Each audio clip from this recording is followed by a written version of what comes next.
Good morning बच्चों। आज हम ट्वेल्थ फिजिक्स का चैप्टर 1 हम पढ़ेंगे। ये आपके इलेक्ट्रोस्टैटिक्स ब्रांच है, स्थिर वैद्युतिकी।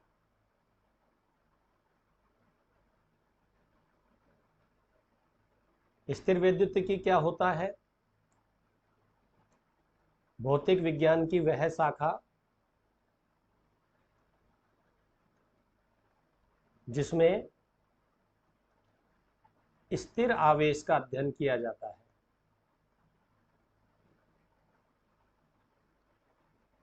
स्थिर आवेश का अध्ययन किया जाता है, उसे स्थिर वैद्युतिकी कहते हैं।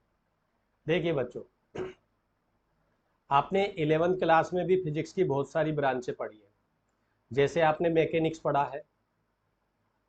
मैकेनिक्स में आपने क्या पढ़ा कि किस प्रकार की मोशन होती है, उसका एक्सेलरेशन क्या होगा, उसकी वेलोसिटी क्या होगी, उसको कितना वर्क करना पड़ेगा, कितना प्रेशर लगाना पड़ेगा। ये जितना भी आपने पढ़ा था वो सब मैकेनिक्स ब्रांच थी। आपने थर्मोडायनामिक्स ब्रांच भी पढ़ा था।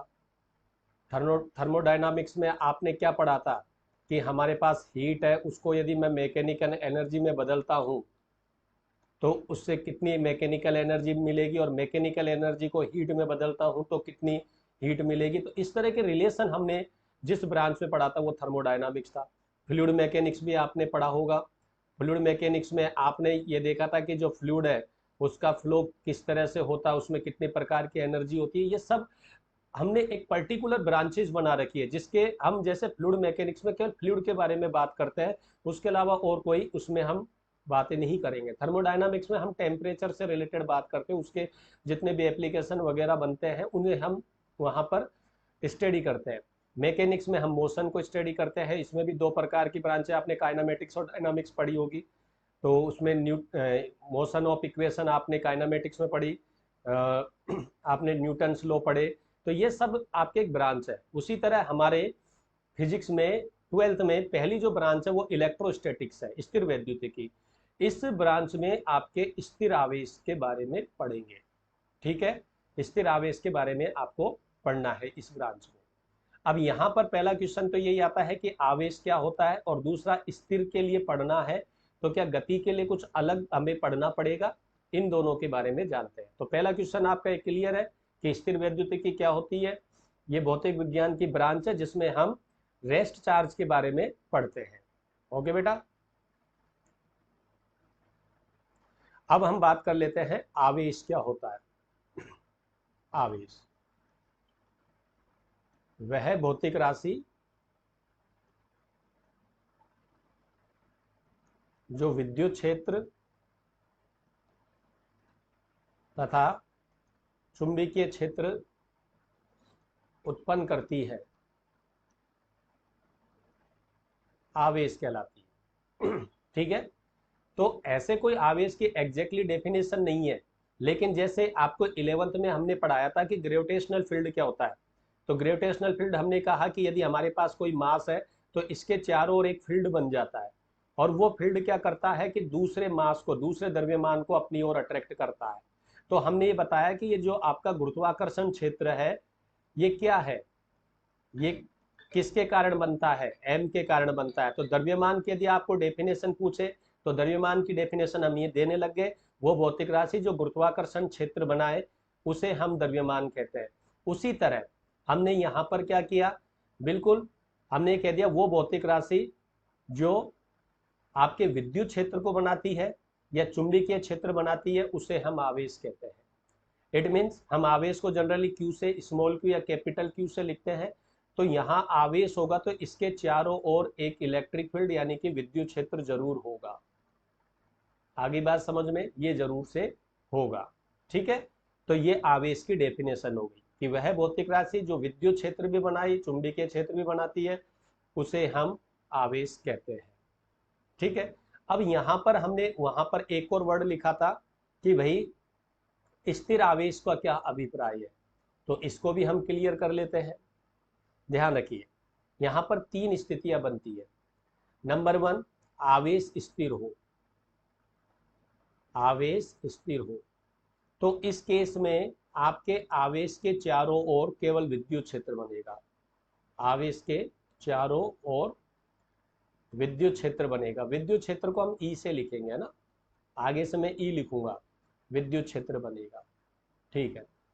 नंबर 2, आवेश गति करे, आवेश गति करे, तो इस केस में आवेश के चारों ओर विद्युत क्षेत्र तथा चुंबकीय क्षेत्र, चुंबकीय क्षेत्र को हम बी से लिखते हैं, बी बनेगा, दोनों बनेंगे भाई। यानी कि आपका कोई चार्ज है क्यू यहां रखा हुआ है, केवल रखा हुआ, गति नहीं कर रहा है, तो यहां केवल आपको ई मिलेगा, इलेक्ट्रिक फील्ड। लेकिन आपका चार्ज गति कर रहा है तो यहां पर आपको ई तो मिलेगा ही, ई के साथ साथ यहां बी भी मिलेगा, यानी कि दोनों फील्ड आ जाएंगे। ये आवेश की प्रॉपर्टी है। इसलिए हमने यहां पर इसको पढ़ने के लिए भी दो ब्रांच बनाई कि जब हम स्थिर आवेश के बारे में पढ़ेंगे तो वहां पर केवल और केवल हम इलेक्ट्रिक फील्ड के बारे में बात करेंगे, इलेक्ट्रिक फील्ड की प्रॉपर्टी के बारे में बात करेंगे कि इलेक्ट्रिक फील्ड कैसे बनता है, कम होगा या ज्यादा होगा, इसके बारे में हम यहाँ पर डिस्कस करेंगे। लेकिन जब आवेश गति करेगा तो हम वहां पर इलेक्ट्रिक फील्ड के साथ साथ मैग्नेटिक फील्ड को भी डिस्कस करेंगे। आपको यह भी क्लियर कर देता हूं कि आवेश गति करने का मतलब है कि धारा प्रवाह हो रहा है, धारा प्रवाह हो रहा है। तो जब किसी तार में, आपने पढ़ भी रखा होगा कि जब किसी तार में धारा प्रवाहित होती है तो उस तार के चारों ओर मैग्नेटिक फील्ड बनता है। तो ये आपके इलेक्ट्रोडायनामिक्स वाली ब्रांच में आ जाएगी, जिसको जनरली इलेक्ट्रोमैग्नेटिज्म कहते हैं। तो आपके एनसीईआरटी के शुरू के जो दो लेसन है, लेसन 1 और 2, वो इलेक्ट्रोस्टैटिक्स है, यानी कि आप वहां पर केवल इलेक्ट्रिक फील्ड के बारे में बात करेंगे क्योंकि वहां पर स्टेबल चार्ज की बात होगी। लेकिन उसके आगे जो चैप्टर नंबर 3 है उसमें आपको करंट के बारे में डिस्कस करना है। तो करंट के बारे में डिस्कस होगा तो इलेक्ट्रिक फील्ड भी डिस्कस होगा और साथ में मैग्नेटिक फील्ड भी डिस्कस होगा। और उसके आगे जब आपका इलेक्ट्रोमैग्नेटिज्म की ब्रांच चलेगी तो उसमें मैग्नेटिक फील्ड को हम पूरा डिस्कस करेंगे। तो वो काफी बड़ा टॉपिक हो जाएगा। इंपॉर्टेंट दोनों ब्रांच है। तो याद रखना है, स्थिर आवेश क्या बनाता है, विद्युत क्षेत्र, गतिशील आवेश क्या बनाता है, विद्युत क्षेत्र और चुंबकीय क्षेत्र। अब यहां पर भी आपको एक चीज और समझनी है। क्या समझना है वो, कि गति भी दो प्रकार की होती है। गति पहली होती है कि एक समान वेग से गति हो, एक समान वेग से गति हो, और दूसरी होती है कि आपका आवेश त्वरित गति करे, यानी कि उसके वेग में लगातार परिवर्तन हो। तो इन दोनों में क्या फर्क है, तो भाई आपका चार्ज है क्यू, ये एक कांस्टेंट वेलोसिटी v से मोशन कर रहा है। तो इस स्थिति में यहां पर क्या बनेगा भाई, ई तो बनेगा ही, और क्या बनेगा भाई, और इसमें आपके बी बन जाएगा। ठीक है, दोनों चीज इसमें बन जाएगी। हाँ जी। तो यदि आवेश त्वरित गति करेगा तो क्या होगा भाई, त्वरित गति करेगा यानी कि उसका वेग लगातार बदलेगा, यानी कि उसके ऊपर फोर्स लगेगा। पहली बात तो त्वरित गति का मतलब है कि उस चार्ज के ऊपर कोई ना कोई फोर्स जरूर लगेगा। ठीक है, तो ऐसी स्थिति में क्या होगा, ऐसी स्थिति में इस चार्ज के ऊपर एक तो इलेक्ट्रिक फील्ड बनेगा, नंबर 2 इसके ऊपर एक मैग्नेटिक फील्ड भी बनेगा, नंबर 3 सबसे इंपॉर्टेंट बात है, इस चार्ज के द्वारा आपके एनर्जी, जिसको आप विकिरण कहते हैं, विकिरण का उत्सर्जन होगा। आगे बात समझ में, एनर्जी कह लीजिए आप, एनर्जी का उत्सर्जन होगा। ठीक है, तो एक आवेश एनर्जी को एमिट कब करता है, तो आंसर आएगा जब वो चार्ज त्वरित गति करता है। हमें कैसे पता चलेगा कि चार्ज त्वरित गति कर रहा है, तो आपको ये चेक करना है कि क्या चार्ज के ऊपर कोई फोर्स लग रहा है। यदि चार्ज के ऊपर कोई फोर्स लग रहा है तो आप कह सकते हो कि वो रेडिएशन को उत्सर्जित करेगा। ठीक है, जैसे आपने एक रदरफोर्ड मॉडल पढ़ा होगा 11th में केमिस्ट्री में, तो उसमें आपको ये बताया होगा कि साहब एक नाभिक होता है और इस नाभिक के चारों ओर इलेक्ट्रॉन चक्कर लगाता रहता है। फिर इस रदरफोर्ड मॉडल की कमी बताई होगी आपको केमिस्ट्री वाले सर ने। उन्होंने कहा कि जब ये इलेक्ट्रॉन इस नाभिक के चारों ओर चक्कर लगाएगा तो क्या करेगा, इसको एनर्जी को एमिट करना पड़ेगा, इससे एनर्जी निकलेगी और इस एनर्जी के निकलने से इसका चक्कर थोड़ा छोटा होता जाएगा और अंत में ये नाभिक में गिर जाएगा। ऐसा आपको केमिस्ट्री में पढ़ाते हैं। तो आपके सर से आपने पूछा होगा कि ये इलेक्ट्रॉन चक्कर लगाता हुआ एनर्जी एमिट क्यों करेगा, विकिरण का उत्सर्जन क्यों करेगा। तब आपके सर ने कहा होगा कि ये एक प्रॉपर्टी है। इलेक्ट्रॉन क्या है, एक आवेश है। इलेक्ट्रॉन क्या है, एक आवेश है, और ये वृत्ताकार गति कर रहा है। ये वृत्ताकार गति कर रहा है, और यदि ये वृत्ताकार गति कर रहा है तो ये गारंटी वाली बात है कि इलेक्ट्रॉन पर अभिकेंद्रीय बल लगेगा। इलेक्ट्रॉन पर अभिकेंद्रीय बल लगेगा, क्योंकि बिना अभिकेंद्रीय बल के सर्कुलर मोशन पॉसिबल ही नहीं है। बिना सेंट्रीपिटल फोर्स के सर्कुलर मोशन है ही नहीं। तो आप गारंटेड ये कह सकते हो कि इलेक्ट्रॉन पर फोर्स लग रहा है, और इलेक्ट्रॉन पर फोर्स लग रहा है, इट मींस आपका इलेक्ट्रॉन त्वरित गति कर रहा है, और त्वरित गति कर रहा है तो उसे रेडिएशन को एमिट करना ही पड़ेगा।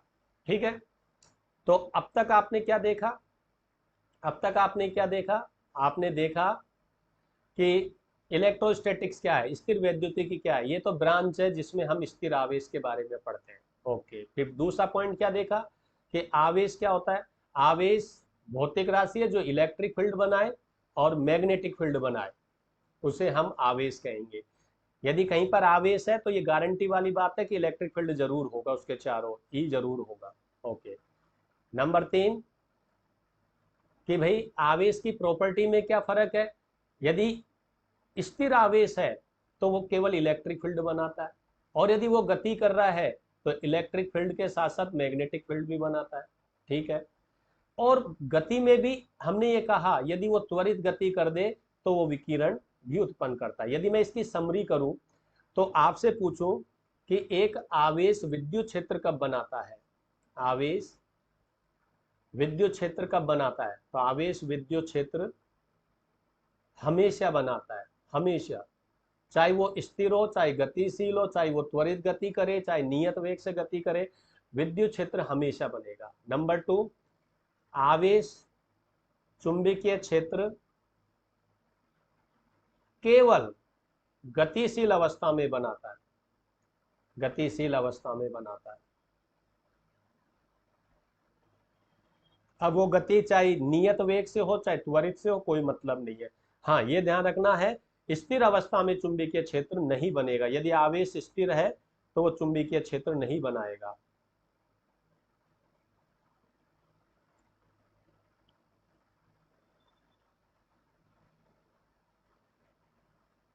ओके, नेक्स्ट, विकिरण कब उत्सर्जित करता है।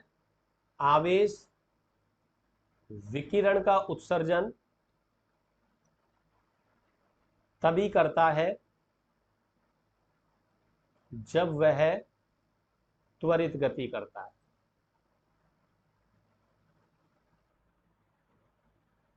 ये इंपॉर्टेंट बात है। क्लियर हो गई बात, और ये चीज आपको अच्छे से याद भी होनी चाहिए कि आवेश विद्युत क्षेत्र हमेशा बनाता है, चुंबकीय क्षेत्र केवल गतिशील अवस्था में, और विकिरण का उत्सर्जन तभी करेगा जब वो त्वरित गति में हो। यहां तक आपका एक डेफिनेशन क्लियर हो गया। ठीक है भाई, अब आगे बढ़ते हैं हम।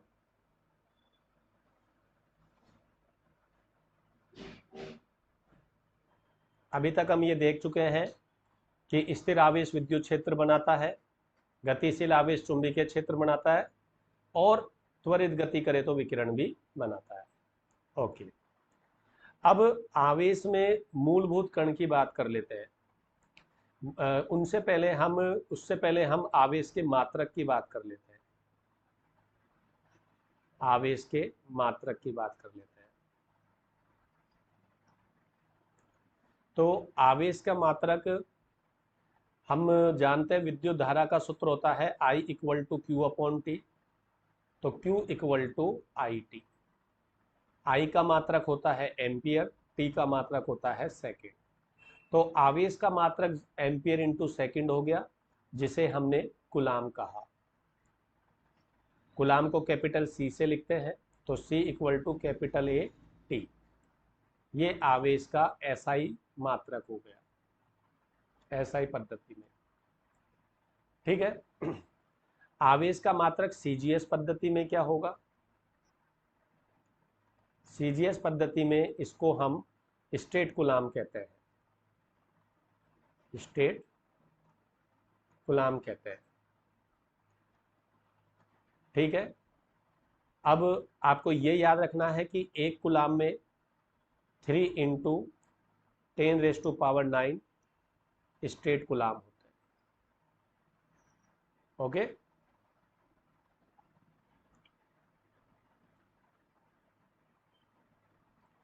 उसके अलावा आवेश का सबसे बड़ा मात्रक फैराडे होता है।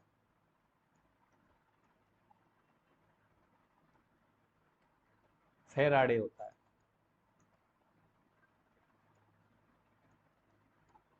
एक फैराडे में 96,500 कूलाम आवेश होता है। ठीक है, तो ये आवेश के मात्रक हो गए। तो आवेश के मात्रक क्या क्या हो गए भाई? आवेश का मात्रक हो गया कूलाम, आवेश का मात्रक हो गया कूलाम। ठीक है, एसआई पद्धति में नॉर्मली हम इसे सी से लिखेंगे, सीजीएस पद्धति में स्टेट कूलाम। और ये याद रखना है कि एक कूलाम में 3 इंटू 10⁻⁹ स्टेट कूलाम होता है। इसके अलावा एक मात्रक इसका फैराडे भी होता है, और एक फैराडे में 96,500 कूलाम होते हैं। आवेश की विमा भी आप देख लीजिए क्या होती है, आवेश की विमा। तो विमा आप किससे निकालेंगे? मूल भौतिक राशि से। तो मूल मात्रक इसका एम्पियर और सेकंड है। तो सेकंड को हम कैपिटल टी से लिखते हैं और एम्पियर को हम कैपिटल ए से लिखते हैं। तो हम यदि इसकी डायमेंशन लिखेंगे तो आप लिख सकते हैं T1 A1, ये इसकी डायमेंशन हो जाएगी। तो आवेश का मात्रक और विमा की बात हमने कर ली। अब हम आगे चलते हैं। मूलभूत आवेश।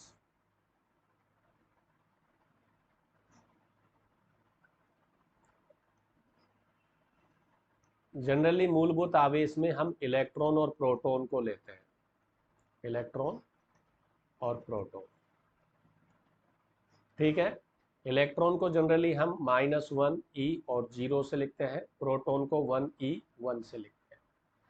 तो यहां पर ये जो नीचे वैल्यू लिखी हुई है -1, ये आपके इस इलेक्ट्रॉन के आवेश को बताती है। तो इलेक्ट्रॉन का आवेश कितना हो गया? तो ये जो नीचे लिखा हुआ है -1, तो -1 को आपको मल्टीप्लाई करना होता है 1.6 10⁻⁻19 कूलाम। इसी तरह प्रोटॉन का आवेश यदि आप निकालें, प्रोटॉन का आवेश आप निकालें तो ये आ जाएगा 1.6 10⁻19 कूलाम। तो इसका मतलब आप ये कह सकते हैं कि इलेक्ट्रॉन का आवेश और प्रोटॉन का आवेश बराबर होता है, दोनों की वैल्यू बराबर होती है। अब यहाँ पर कई बच्चे ये क्वेश्चन करते हैं कि सर ये तो नेगेटिव है, इसकी वैल्यू तो 0 से भी कम होनी चाहिए। नहीं, एक्चुअल में आपके ये आवेश दो प्रकार के होते हैं, एक नेगेटिव और एक पॉजिटिव। आवेश दो प्रकार के होते हैं, एक धनावेश और एक ऋणावेश। ये प्रकृति है।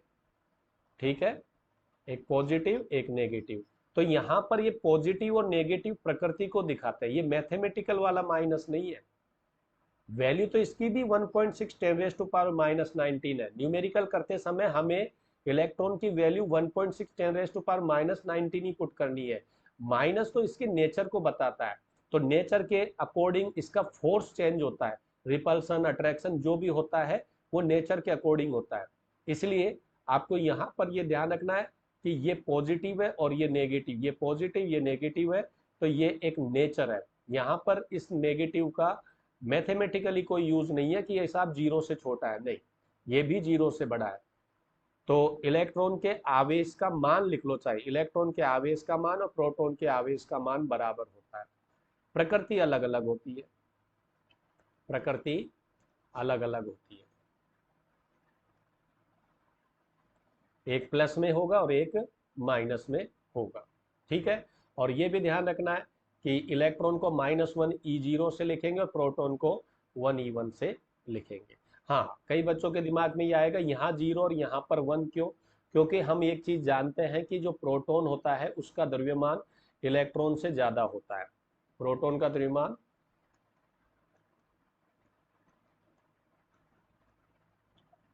इलेक्ट्रॉन से 1836 गुना अधिक होता है। तो 1836 अपने आप में एक बहुत बड़ी संख्या होती है। इसलिए हम ये कहते हैं कि प्रोटॉन के द्रव्यमान के सामने इलेक्ट्रॉन का द्रव्यमान ना के बराबर होता है। इसलिए तो नगण्य मानते हुए हमने उसको 0 के आसपास बता दिया कि इस प्रोटॉन के रेस्पेक्ट में इसकी वैल्यू 0 के आसपास होगी। ठीक है भाई। तो इलेक्ट्रॉन और प्रोटॉन, इसके अलावा भी हम कुछ और कण पढ़ेंगे। तो जैसे उसमें एक आता है एल्फा कण। एल्फा कण के बारे में भी फिर बाद में आपको बार बार जानकारी देने की जरूरत ना पड़े। तो एल्फा कण क्या होता है? हम इसको लिखते हैं 2He4, ये इसका सूत्र होता है। अब आप ये कहोगे सर ये हीलियम परमाणु, नहीं, ये हीलियम का नाभिक है, परमाणु नहीं है, ये हीलियम का नाभिक है। आगे बात समझ में? या इसको बोलते हैं द्विआयनित हीलियम परमाणु, एल्फा कण को। यानी कि हकीकत में इसका मतलब होता है He के ऊपर प्लस प्लस 2 प्लस, ये होता है। तो इसका आवेश कितना होगा?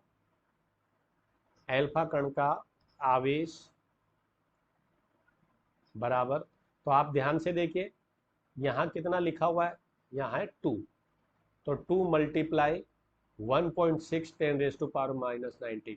किसी का भी चार्ज निकालना हो तो जो नीचे यहां पर होती है, जो आपके परमाणु क्रमांक कहते हैं, परमाणु क्रमांक कहते हैं या प्रोटॉन की संख्या कहते हैं, उससे आपको 1.6 10⁻⁻⁹ से मल्टीप्लाई करना है। तो एल्फा कण का चार्ज आ गया 3.2 10⁻⁻⁹ कूलम, ये एल्फा कण का चार्ज आ गया। ठीक है। एल्फा कण का द्रव्यमान भी आप देख लीजिए कितना होगा, एल्फा कण का द्रव्यमान। तो एल्फा कण का द्रव्यमान देखने के लिए आपको इस 4 को मल्टीप्लाई करना पड़ेगा, किससे? 1.6 इंटू 10⁻⁻27 kg। ये जो मैंने लिखा है 1.6 10⁻⁻27, ये एक प्रोटॉन का द्रव्यमान होता है। ठीक है। तो ये अप्रोक्स द्रव्यमान निकलता है, इसमें एक्चुअल में 2 प्रोटॉन 2 न्यूट्रॉन होता है, लेकिन लगभग दोनों का द्रव्यमान सेम होता है। तो ये अप्रोक्स द्रव्यमान आ गया 6.4 10⁻⁻27 kg। तो ये एल्फा कण की भी आपको मैंने जानकारी दे दी। आगे जब आप एल्फा कण के कुछ एग्जाम्पल लो तो वहां पर न्यूमेरिकल करते समय आपको चार्ज भी पता होना चाहिए और उसका मास भी पता होना चाहिए। तो अभी तक आपने किस किस के बारे में जानकारी ले ली? आपको प्रोटॉन के आवेश की जानकारी हो चुकी है, आपको इलेक्ट्रॉन के आवेश की जानकारी हो चुकी है, दिस 1.6। नंबर 3 एल्फा कण के बारे में जानकारी हो चुकी है। अब नेक्स्ट चलते हैं बीटा कण, बीटा पार्टिकल। बीटा कण 2 प्रकार के होते हैं, एक तो होता है बीटा माइनस और दूसरा होता है बीटा प्लस। जहां तक बीटा माइनस है, इसको बेटा इलेक्ट्रॉन ही कहते हैं, यानी कि ये इलेक्ट्रॉन ही है। बस ये होता है कि ये नाभिक से निकलता है, वो कैसे निकलता है हम इसे मॉडर्न फिजिक्स में जानेंगे। तो इसकी तो सारी जानकारी वही हो गई भाई। चार्ज कितना होगा इसका? 1.6 10⁻⁻⁹ कूलम। और मास कितना होता है इलेक्ट्रॉन का? सबको पता होना चाहिए, 9.1 10⁻⁻31 kg। ओके। अब ये जो बीटा प्लस है, ये पॉजिट्रॉन है, पॉजिट्रॉन, पॉजिट्रॉन है। तो इसका चार्ज क्या होगा? इसका चार्ज भी इतना ही होगा, 1.6 10⁻⁻⁹ कूलम। लेकिन फर्क ये है कि ये जो इलेक्ट्रॉन है इसका नेचर नेगेटिव होता है और इसका पॉजिटिव, और एम इसका सेम 9.1 10⁻⁻31 kg होगा। तो आप एक चीज ये कह सकते हो कि बीटा प्लस बीटा माइनस दोनों का चार्ज इक्वल है, मास भी इक्वल है, बस एक प्लस में है एस और एक माइनस में। ऐसे पार्टिकल को हम प्रतिकण कहते हैं, प्रतिकण। क्या खास बात होनी चाहिए? नंबर 1, आवेश का मान बराबर हो। दूसरी खास बात, आवेश की प्रकृति विपरीत हो। मैंने सिर्फ प्रकृति लिखा, आवेश की होगी, प्रकृति विपरीत हो। और नंबर 3, द्रव्यमान बराबर हो, द्रव्यमान समान हो, उन्हें हम प्रतिकण कहते हैं। तो मेरे हिसाब से आपके समझ में आ गया कि ये बीटा माइनस और बीटा प्लस प्रतिकण है। हाँ, एक चीज और देख लेना, बीटा माइनस तो इलेक्ट्रॉन है, इसलिए इसको -1 E0 से लिखेंगे, और बीटा प्लस को हम लिखते हैं 1 E0। तो यहाँ ऊपर दोनों का 0 है, यहाँ दोनों का 1 है, एक माइनस में है और एक प्लस में है। ये चीज आपको ध्यान रखनी है। अभी यहाँ पर एक चीज आपको और मैं बता देता हूँ कि जो प्रोटॉन है वो इलेक्ट्रॉन का प्रतिकण नहीं है। प्रोटॉन इलेक्ट्रॉन का प्रतिकण नहीं है। क्यों नहीं है? क्योंकि इनका द्रव्यमान बराबर नहीं है, द्रव्यमान बराबर नहीं है। आगे बात समझ में? आवेश तो बराबर है प्रोटॉन और इलेक्ट्रॉन का। प्रोटॉन का 1.6 × 10⁻⁹ और इलेक्ट्रॉन का भी इतना ही होता है। प्रोटॉन का प्लस में आ जाएगा, इलेक्ट्रॉन का माइनस में आ जाएगा, ये भी मैच कर गया। लेकिन प्रॉपर्टी नंबर 3 मैच नहीं करती है। प्रोटॉन का द्रव्यमान 1.6 × 10⁻27 kg होता है। इलेक्ट्रॉन का भी थोड़ी देर पहले बताया 9.1 × 10⁻31 kg होती है। और मैंने बताया था प्रोटॉन का जो मास है इलेक्ट्रॉन के मास से 1836 गुना अधिक होता है। ठीक है, ये चीज आपको ध्यान रखनी है। तो आपको इलेक्ट्रॉन की जानकारी हो गई, प्रोटॉन की जानकारी हो गई, अल्फा कण की जानकारी हो गई, बीटा कण के दोनों कणों की जानकारी हो गई, beta plus beta minus. Neutron के बारे में सब आप जानते हो, उसमें मुझे कोई ज्यादा विशेष बताने की जरूरत नहीं है। न्यूट्रॉन एक अनावेशित कण है, एन से लिख देता हूं, न्यूट्रॉन अनावेशित कण है, यानी इसका कोई आवेश नहीं है, लेकिन इसका द्रव्यमान प्रोटॉन के द्रव्यमान के बराबर होता है, 1.6 × 10⁻27। यदि मैं एग्जैक्टली बात करूं तो न्यूट्रॉन का द्रव्यमान प्रोटॉन से ज्यादा होता है, यदि मैं एग्जैक्टली बात करूं। लेकिन इतना ज्यादा फर्क नहीं होता है, अप्रोक्स इक्वल होते हैं, ये अप्रोक्स इक्वल होते हैं। ठीक है, एग्जैक्टली सबसे ज्यादा न्यूट्रॉन का ही होता है, उससे कम प्रोटॉन का, और इलेक्ट्रॉन का तो ना के बराबर होता है। ठीक है, उसके अलावा एक गामा कण का भी नाम बार बार आएगा। तो गामा कण नथिंग, फोटोन को ही कहते हैं। फोटोन क्या होता है? पैकेट ऑफ एनर्जी, यानी एनर्जी का बंडल होता है, ऊर्जा का बंडल होता है। तो ऊर्जा का बंडल होता है तो आपको ये क्लियर होना चाहिए कि इसका भी कोई आवेश नहीं होगा, ऊर्जा अनावेशित होती है, तो ये भी अनावेशित कण होगा। और इसका तो विराम द्रव्यमान भी 0 होता है। इसके बारे में डिटेल से मॉडर्न फिजिक्स में जानेंगे। तो लेकिन क्या है कि ये नाम बार बार आते हैं, इलेक्ट्रॉन, प्रोटॉन, न्यूट्रॉन, अल्फा कण, बीटा कण, गामा कण। तो इनके बारे में एक साथ ही आपने एक बार जानकारी पूरी अच्छे से ले ली तो आपको बाद में समस्या नहीं आएगी। तो एक तो इनके सबके आवेश के मान आपको पता होने चाहिए, और एक इनके द्रव्यमान के बारे में पता होना चाहिए। तो एक बार मैं फिर लिख देता हूँ। सबसे पहले इलेक्ट्रॉन रट लेना अच्छे से, -1.6 × 10⁻⁻19 गुलाम, और 9.1 × 10⁻31 kg। फिर उसके बाद प्रोटॉन फटाफट लिख लेते हैं। प्रोटॉन हो जाएगा 1.6 × 10⁻19 गुलाम, और ये 1.6 × 10⁻27 kg। उसके बाद neutron, neutron this is 0, and ये सेम 1.6 × 10⁻⁻, न्यूट्रॉन। एल्फा कण डबल 3.2 × 10⁻19 गुलाम, और ये 4 गुना 6.4 × 10⁻27 kg। ठीक है, बीटा प्लस कण, बीटा प्लस कण 1.6 × 10⁻19 गुलाम, एंड 9.1 × 10⁻31 kg। और इलेक्ट्रॉन को ही बीटा माइनस कण भी कहते हैं, तो मैं वह बीटा माइनस लिख देता हूँ। और लास्ट एंड फाइनल गामा कण 0, और यहाँ लिख देंगे आप विराम द्रव्यमान 0। तो ये एक पूरी लिस्ट हो गई, ये आप रटेंगे। अगली क्लास में हम ये जानेंगे कि कोई भी पदार्थ या कोई भी वस्तु या कोई भी परमाणु आवेशित कैसे होते हैं। ठीक है, ओके। उम्मीद करता हूँ आपको आज जो पढ़ाया वो अच्छे से समझ में आया होगा। Thank you.